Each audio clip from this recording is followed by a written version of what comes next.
Card to Glory. This is episode 1. So where we left off last time was going through the squad, the transfers, the tactics, basically just explaining what we're going to do. We left it with coming back to the Charity Shield equivalent against Dynamo Kiev, so I think we'll just sort of jump into that right now.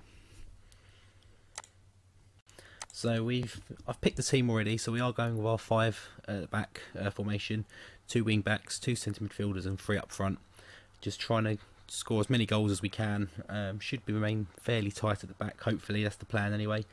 We are attacking, we are the best team in Ukraine, we have got the best players there. Haven't really got the most out and out sort of strikers there.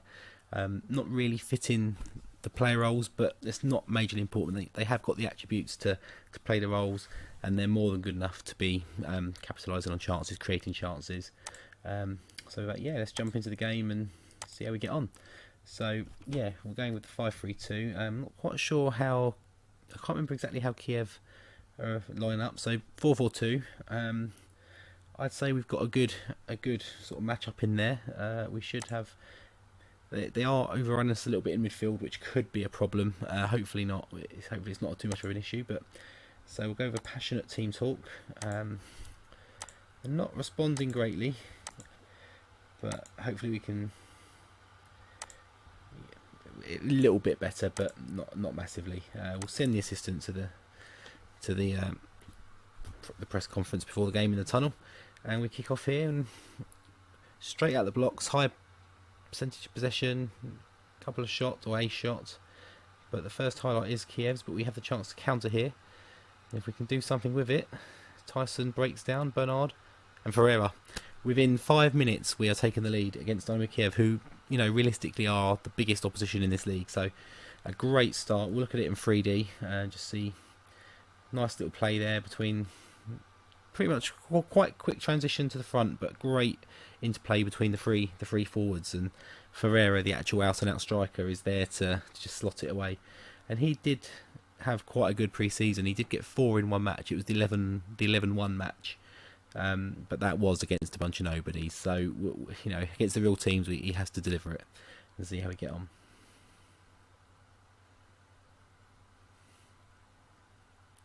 Okay, so after that 5 minutes, it's taken another sort of 20 odd minutes to get another highlight. We are on the attack again here, a bit of a counter attack here again. We're retaining the ball quite nicely. The last pass is a bit sloppy, but we're getting it back quite quickly. We're cycling possession, knocking it around their box quite nicely, and if we can find the final ball, and Bernard with our second highlight of the game. Obviously 8 shots though, only 2 on target, which is a bit worrying, but they're still learning the way we play. We're still trying to pick it up. Hopefully that will come. Again, Ferreira heavily involved, out to Azevedo, the left back, and into Bernard, who probably is the best player in this team, and he's playing the poacher role today, and he played it perfectly there, didn't he? So a free kick here from Kiev. They've pretty much got a chance, but we can break again. The breaking on this is really impressive, and Bernard should make it 3-0. Really disappointing finish. Another free kick for Kiev, which could hopefully see us counter again, or it could create an opening for them. And it's another counter opportunity. So we've got the 3 up front there just waiting, and Bernard again, 3-0. About to say offside. It did look a little bit offside, bit harsh, but he did look a minor fraction offside. But it was a great counter attack again. It's them on the free kick, them on the attack. We've got a 3 against 2 situation at the back there, which is dangerous. They kick the ball in. Would have been safe letting it go out for a goal kick, really. But Ferreira gets the ball, plays it into Tyson, I believe. Yeah, and it needed to be a first time ball. So unfortunately, we don't make it 3-0 again. Make it 3-0.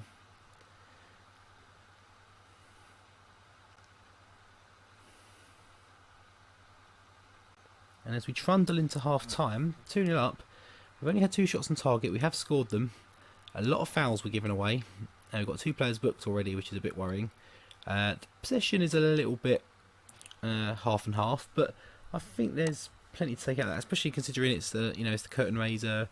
Everyone's not quite match sharp yet. It's the best opposition we're probably going to face this season in the league. It's a good start. It's certainly something to build on. not saying it's the finished article, that formation, the tactic. Certainly a little bit of work there needs to be looked at, certainly in terms of the fouls and maybe the shots on target.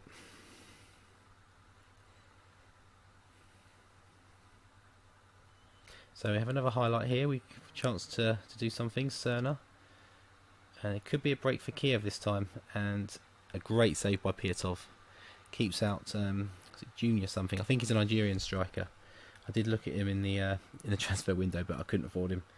Junior Moraes, is that him? I think it sounds Brazilian, but they do have a Nigerian. I'm pretty sure they've got a Nigerian striker in their ranks. And we've got another chance to break here. Bernard, can he do something with it? He goes for a shot, but miles off again. It's another shot off target. Still just those two on target. It's another highlight. Fred into Ferreira. Cleared out, and a chance for Kiev to hit us on the break. And they have broken away, and it's another. Is it a save? It looks like a save. Yeah, another great save from the goalkeeper there. And Fred has a chance to set us on the go again, and gets out wide to Ferreira, and that's a. Oh, if Cerner had the legs to get there, that would have been a great ball, crossfield ball. That's maybe where he's going to struggle this year. Is getting forward and getting back. His legs aren't what they used to be. So I think we're going to look at some changes.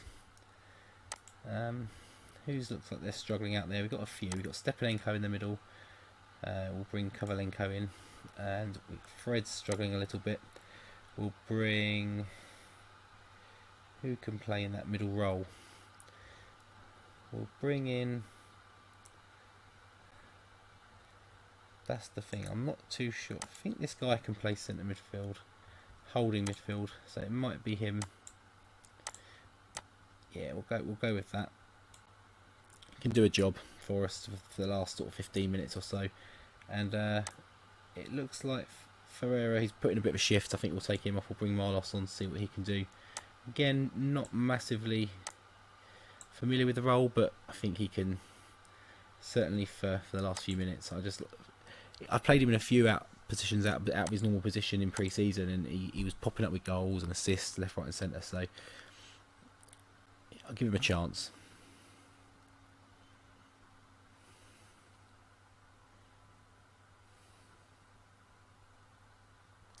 And as we sort of, again, just, go into full time here, 90 minutes, 2-0.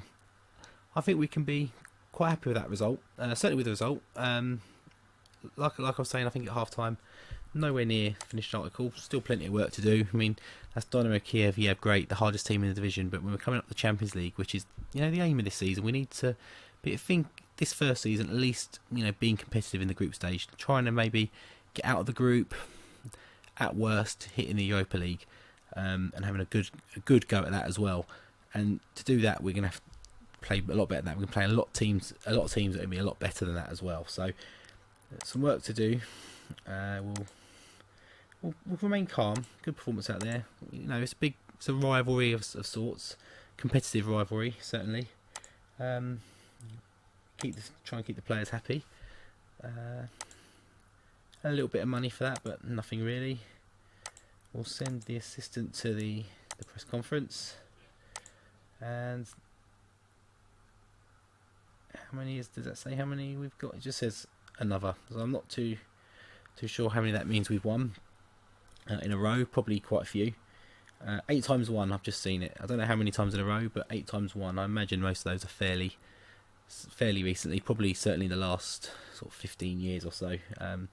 Since Shakhtar come to prominence, mostly in this century, mid 2000s. I seem to remember seeing them for the first time. I guess that's when the money was dropped in. So when we're going to come back, let's have a look. We don't play a Champions League game for a while. The draw is I'm not sure when that is. So we'll come back certainly for the draw, but I think we'll play let's see. I think we'll come back for the first league game, just to see how we're faring. So that's only in sort of 8 days' time, just over a week's time. We'll come back, we'll play Zoya, possibly the second team if we've got time as well. I'm not going to try and pronounce that name. There are some biggish games coming up. There's a rivalry there with Olympic Donetsk, what I'm guessing is a rivalry. Chernomorets I'm familiar with as well. I think they were in the Champions League a couple of years ago. But we'll come back for Zoya, possibly the second game, and we'll sort of work our way to the Champions League draw and the Champions League games. So until next time, see you later.